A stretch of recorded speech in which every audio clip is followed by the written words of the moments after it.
Hello दोस्तों, आप सभी का स्वागत है करंट अफेयर्स की सेशन में। और आज 26 फरवरी है। चलिए हम लोग देखते हैं कि आज के करंट अफेयर्स के सेशन में इंटरनेशनल और नेशनल में क्या क्या चीज़ें हैं। दोस्तों, इसमें कुछ फॉर्मेट एमसी ग्रुप में और कुछ वन लाइनर टाइप का रहेगा, तो दोनों मिला जुला कर हम लोग इसको देखेंगे। चलिए देखते हैं। पहला क्वेश्चन है, विश्व ऑडियो विजुअल और मनोरंजन शिखर सम्मेलन वेब्स 2025 किस मंत्रालय की पहल है? आप लोगों का ऑप्शन है वाणिज्य और उद्योग मंत्रालय, सूचना और प्रसारण मंत्रालय, वित्त मंत्रालय, संस्कृति मंत्रालय। दोस्तों, इसका सही उत्तर होगा सूचना और प्रसारण मंत्रालय। यह वेब्स जो है यह सूचना और प्रसारण मंत्रालय भारत सरकार की एक पहल। दोस्तों, इसमें जो मीडिया और मनोरंजन उद्योग हैं उसमें किस तरह से उनको आपस में उसका सहयोग बढ़ाया जाए, नवाचार किया जाए और बदलते वैश्विक परिदृश्य में भारत जो है किस तरह से कंटेंट निर्माण और जो टेक्नोलॉजी इंटीग्रेशन है उसमें एक लीडर के रूप में उभर सके, इन सब चीज़ों को लेकर के ये विश्व सम्मेलन किया गया है। तो दोस्तों, इस पर पूछ सकता है एग्ज़ाम में।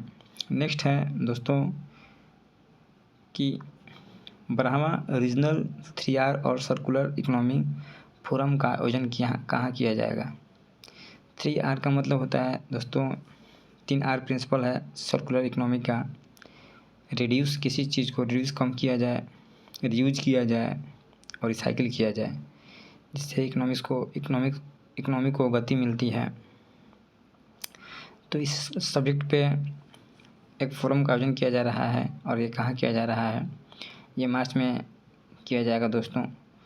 तो ऑप्शन है वाराणसी, पटना, शिमला, जयपुर। तो इसका सही उत्तर होगा दोस्तों जयपुर। जयपुर में जो है रीजनल 3R सर्कुलर इकोनॉमी का ये फोरम का आयोजन किया जाएगा और इसमें 500 इंटरनेशनल और जो डोमेस्टिक पार्टिसिपेंट इसमें भाग लेंगे और इस पर चर्चा किया जाएगा कि किस तरह से इकोनॉमी को सर्कुलर इकोनॉमी के रूप में तब्दील किया जाए, बढ़ावा दिया जाए। तो दोस्तों, इस सब चीज़ों पर इसका सब्जेक्ट रहेगा दोस्तों एशिया प्रशांत में SDG और कार्बन तटस्थता प्राप्त करने की दिशा में सर्कुलर सोसाइटी को साकार करना है, ये इसका सब्जेक्ट रहेगा।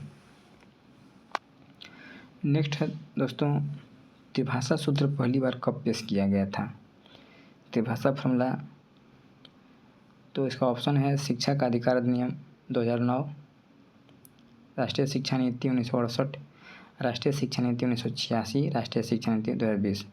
इसका सही उत्तर होगा दोस्तों राष्ट्रीय शिक्षा नीति 1968। राष्ट्रीय शिक्षा नीति 1968 में पहली बार त्रिभाषा सूत्र यानी 3 भाषाओं को रखने का ये अधिकार दिया गया था कि जो भी गैर हिंदी भाषी राज्य हैं वहाँ पर उन राज्यों में हिंदी को एक भाषा के रूप में पढ़ाई करने पर जोर दिया गया था। आप सभी को पता ही होगा कि वर्तमान समय में जो नई राष्ट्रीय शिक्षा पॉलिसी जो है 2020, इसमें त्रिभाषा फार्मूले पर बल दिया गया है, जिसका पुरजोर विरोध तमिलनाडु के द्वारा किया जा रहा है। वहाँ हिंदी का विरोध किया जा रहा है। तो इन सब चीज़ों को लेकर के यह क्वेश्चन बनता है। जो न्यू एजुकेशन पॉलिसी 2020 है वो 5+3+3+4 प्रणाली के तहत इसको बांटा गया है। जो 5 वर्ष तक है, इसमें नर्सरी से कक्षा 2 तक के छात्रों का फाउंडेशन स्टेज शामिल होगा। इसके बाद कक्षा 3 से 5 तक छात्र प्रिपरेटरी स्टेज में शामिल होंगे। फिर कक्षा 6 से 8 तक छात्र मिडिल स्टेज में शामिल होंगे और कक्षा 9 से 12 तक के छात्र सेकेंडरी स्टेज में शामिल होंगे। यही 5+3+3+4 एग्जाम में पूछता है कि नई एजुकेशन पॉलिसी किस पे बेस्ड है, तो 5+3+3+4 याद रखिएगा। और इसका प्रमुख उद्देश्य यह है कि 2030 तक जो प्री स्कूल से माध्यमिक स्तर तक 100% लिटरेसी और 100% ग्रॉस एनरोलमेंट रेशियो हासिल करना इसका टारगेट है। और 2035 तक उच्च शिक्षा में जो हायर एजुकेशन है वहाँ पे 50% ग्रॉस एनरोलमेंट रेशियो हासिल करना। तो ये 2 प्रमुख चीज़ें हैं जो पूछ सकता है एग्ज़ाम में। और इसका अन्य प्रमुख उद्देश्य है शिक्षा को यूनिवर्सल बनाना है, सब तक शिक्षा को पहुँच स्थापित करना। इसके बाद शिक्षा सुलभ हो, आकर्षक हो, किस तरह से इसको आकर्षक बनाया जाए, इसको स्किल से जोड़ा जाए, इन सब चीज़ों पर ये बल देता है। नेक्स्ट क्वेश्चन है, ADR association for democratic reforms ने एक रिपोर्ट पेश किया है जिसमें यह कहा गया कि भारतीय जनता पार्टी है 2023-24 के चुनाव आम प्रचार में कितने करोड़ रुपए खर्च किए हैं। तो आपका ऑप्शन है 1700, 1755, 1820, 1900 करोड़ 1900। तो दोस्तों इसमें सही उत्तर होगा 1755। भारतीय जनता पार्टी द्वारा 2023-24 के चुनाव में जो 1755 करोड़ रुपये जो है आम प्रचार में चुनाव प्रचार में खर्च किए गए और कांग्रेस द्वारा 619 करोड़ रुपया खर्च किया गया। तो ये खर्चों का विवरण है दोस्तों। ये मुख्य रूप से जो 6 नेशनल पार्टियां हैं, याद रखिएगा भारत में अभी 6 राष्ट्रीय पार्टियां हैं, ठीक है।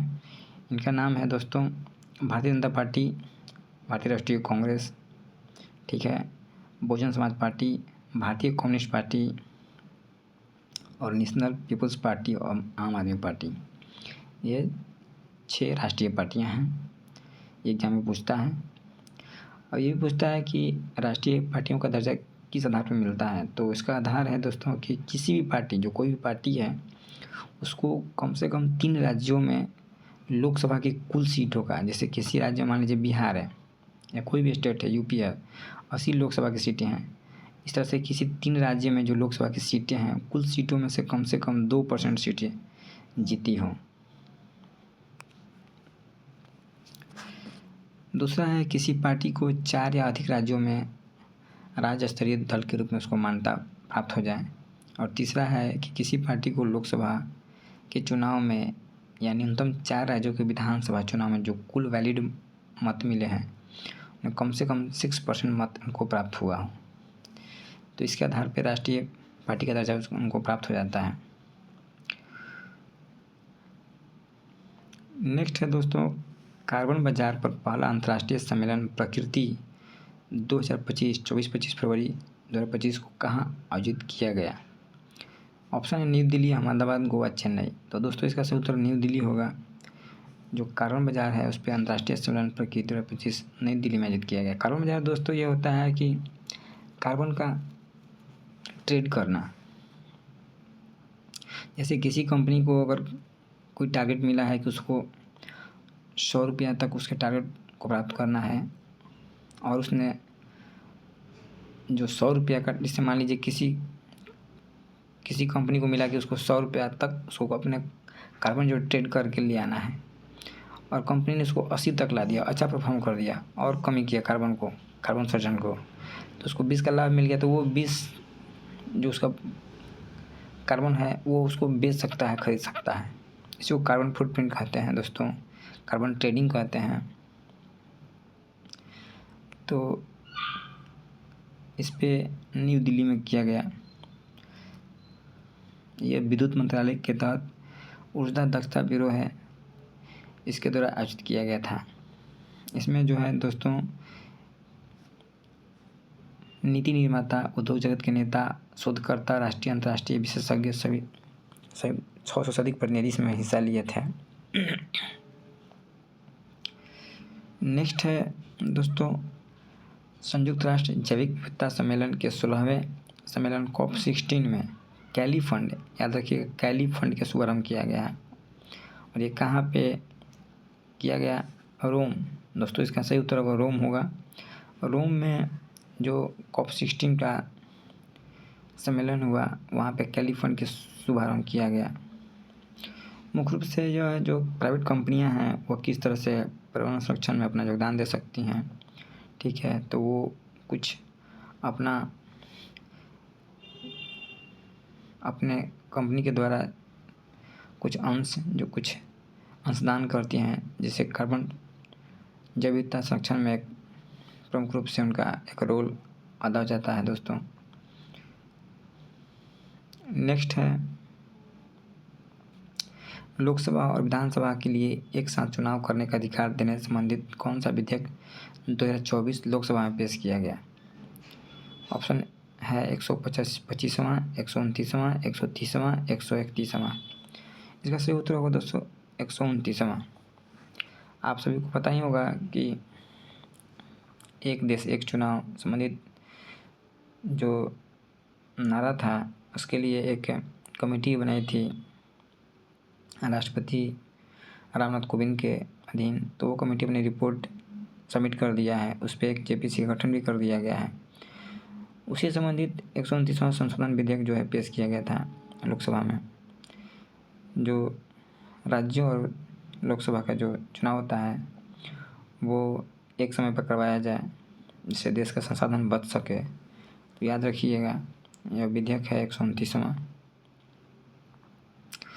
नेक्स्ट है, इसमें एमसीक्यू फॉर्म नहीं है, एक रिपोर्ट आया है राष्ट्रीय सांख्यिकी कार्यालय द्वारा एक सर्वेक्षण किया गया है जो 15 से 59 आयु वर्ग के पुरुष और महिलाओं पर किया गया है। तो उसमें यह कहा गया है कि 2019 से 2024 में जो पुरुषों का जो भागीदारी है रोजगार संबंधित गतिविधियों में वो बढ़ के 75% हो गया है 70 से, और महिलाओं का 21.8 से बढ़कर 25% हो गया है।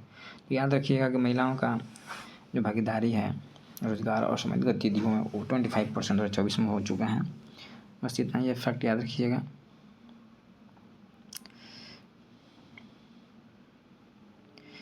अगला है उत्तर पूर्व परिवर्तनकारी औद्योगिकरण योजना। यह अभी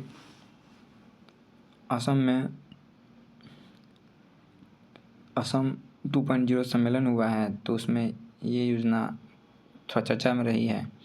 इसको 2024 में लॉन्च किया गया था, उत्तर पूर्व परिवर्तनकारी औद्योगिकरण योजना उन्नति, जिसमें उत्तर पूर्व राज्यों को किस तरह से उनको औद्योगिकरण में बढ़ावा दिया जाए, उनको विकास की मिनिस्ट्री में शामिल किया जाए, इन सब चीज़ों को लेकर वहाँ पर डिस्कशन हुआ था। नेक्स्ट है, कनाडा की एक लेखिका हैं बानो मुश्ताक, उनकी लघु कहानी संग्रह हार्ट लैम्प, जो लघु कहानी संग्रह है हार्ट लैम्प, ठीक है, उनको अंतर्राष्ट्रीय बुक प्राइज़ के लिए चुना गया है। अभी तो मिला नहीं है दोस्तों, लेकिन चुन लिया गया है, देखते हैं इनको मिलता है कि नहीं। नेक्स्ट है, बिहार से सुप्रीम कोर्ट ने बिहार के एमएलसी सुनील कुमार को बहाल किया। ये एमएलसी हैं, ये कुछ नीतीश कुमार पर कमेंट कर दिए थे, जिनके कारण इनको एमएलसी के पद से जो है हटा दिया गया था, और वहाँ पे सुप्रीम कोर्ट ने इनको दोबारा बहाल कर दिया गया। सुप्रीम कोर्ट ने कहा कि लोकतंत्र के लिए ठीक नहीं है इतना सख्त दंड देना। तो आज करंट अफेयर्स में दोस्तों इतना ही है। Thank you.